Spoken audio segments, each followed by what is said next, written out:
The 1960s was the last decade when British luxury motoring truly meant something. Coach builders still hand-finished interiors in walnut and hide.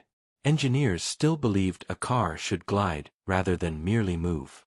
And a handful of manufacturers, some now vanished entirely, built saloons so quietly confident in their own craftsmanship that nothing rolling out of a modern factory has ever quite recaptured the feeling of sitting behind their wheels. These were cars built for prime ministers, industrialists, and film stars, and several of them still make modern luxury cars look nervous and over-engineered by comparison. Number 1 on this list was so effortlessly composed that it redefined what the word limousine meant across the entire world. Let's begin with number 10. Number 10, Wolseley 6 of 110. The Wolseley 6 of 110 arrived in 1961 as the flagship of a marque that had spent decades quietly perfecting the art of dignified British motoring without ever chasing headlines. Its 2,912 cubic centimeters straight-six engine delivered smooth, unhurried power, and the leather-trimmed cabin with genuine wood veneer felt like a gentleman's study on wheels. What set the 6 of 110 apart was its sheer unfussy competence. There was no showmanship in its styling, only the quiet assumption that a discerning buyer would recognize quality without being told about it.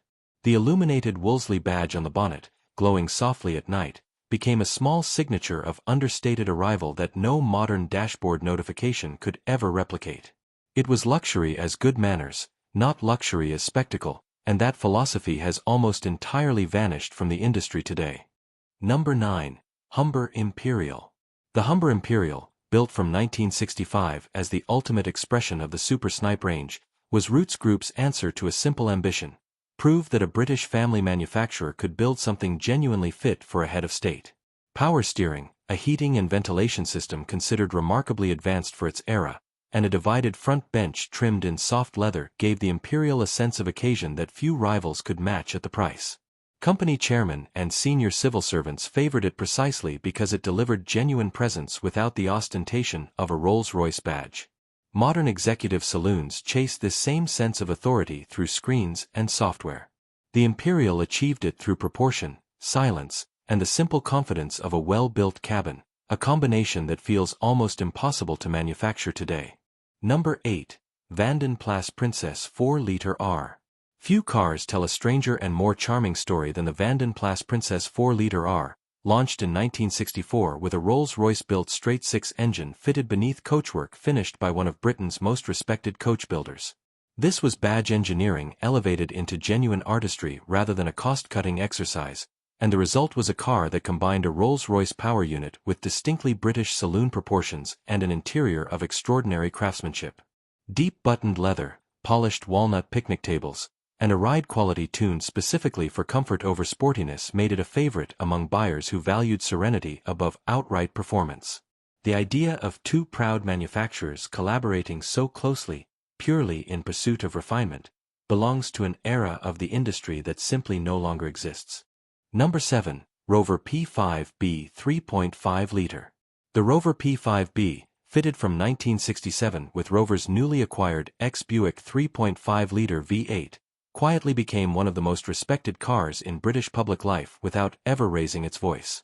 It was the preferred saloon of the British cabinet for years, chosen not for flamboyance but for its remarkable blend of solid engineering, genuine comfort, and unshakable dependability. The low, close-coupled coupe roofline on some models gave it an unexpected elegance for a car so closely associated with Whitehall corridors, and the V8 delivered effortless, near-silent power that suited its dignified character perfectly.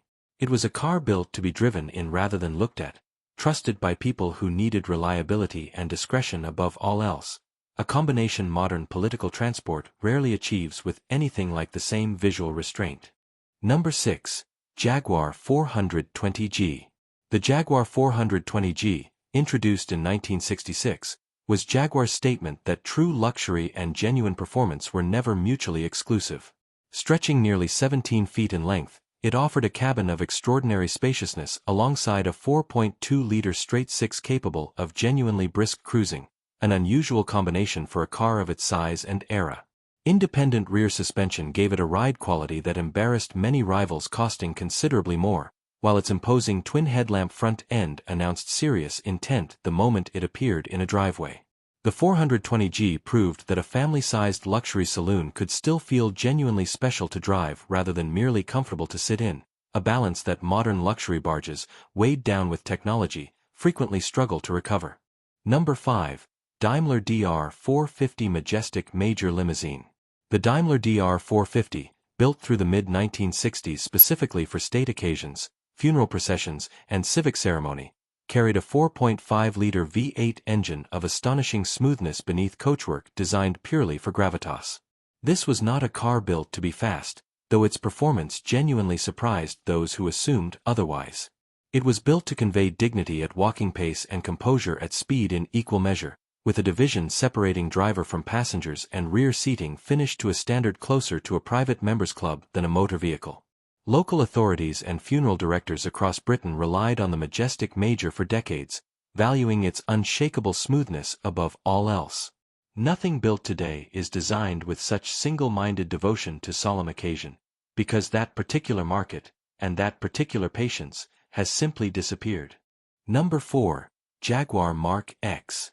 The Jaguar Mark X, launched in 1961, was Jaguar's boldest luxury statement of the entire decade, a genuinely vast saloon wrapped in flowing, low-slung bodywork that looked more like an American land yacht than anything else built in Coventry. Beneath the bonnet sat the same triple-carburetor 3.8-liter XK engine found in the E-Type, giving this enormous saloon genuine sporting credentials that few rivals of comparable size could claim. Independent rear suspension, first seen on the E-Type, gave the Mark X a genuinely composed ride despite its considerable bulk, and the cabin wrapped occupants in leather and polished wood on a scale that felt almost theatrical. It was luxury with real athletic ability hidden inside it, a combination modern manufacturers now split carefully across entirely separate model ranges rather than daring to combine in one car. Number 3. Bentley T1. The Bentley T1, introduced in 1965 as the sportier sibling to the Rolls-Royce Silver Shadow, offered buyers who wanted genuine Bentley character something the badge on its own could no longer fully guarantee by that point. A monocoque construction, a genuine engineering novelty for a car of this class, gave the T1 sharper handling than its imposing size suggested possible, while self-leveling hydraulic suspension delivered a ride so composed that passengers frequently described it as feeling closer to floating than driving. Buyers who wanted the engineering sophistication of the new Rolls-Royce platform but preferred Bentley's slightly more spirited, understated identity found exactly what they were looking for. That subtle distinction between prestige and quiet sportiness, carefully preserved within one shared platform, is a nuance almost entirely lost in today's badge-consolidated luxury market. Number 2. Austin Princess Vanden Plas 3-liter. The Austin Princess Vanden Plas 3-liter, produced through much of the decade, represented the absolute pinnacle of what British Motor Corporation believed luxury motoring should feel like from the inside.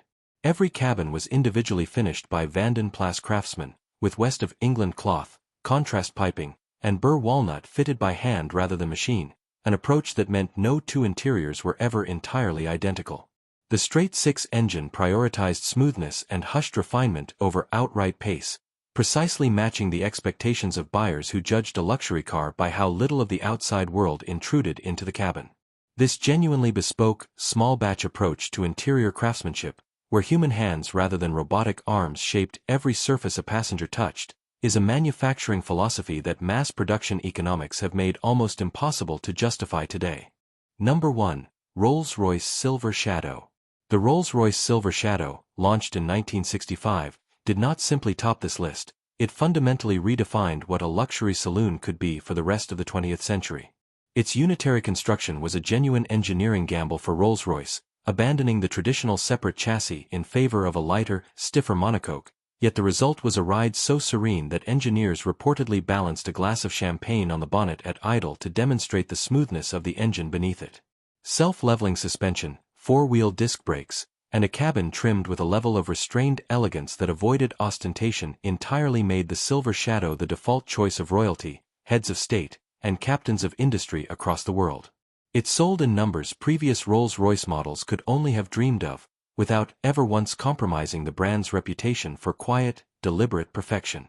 Nothing built since has managed to combine that scale of ambition with such complete and effortless restraint.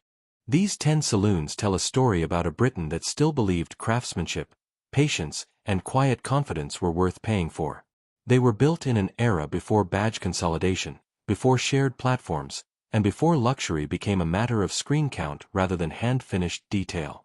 Every one of these cars still commands genuine respect from enthusiasts today, not out of nostalgia alone, but because so much of what made them special simply cannot be recreated on a modern production line.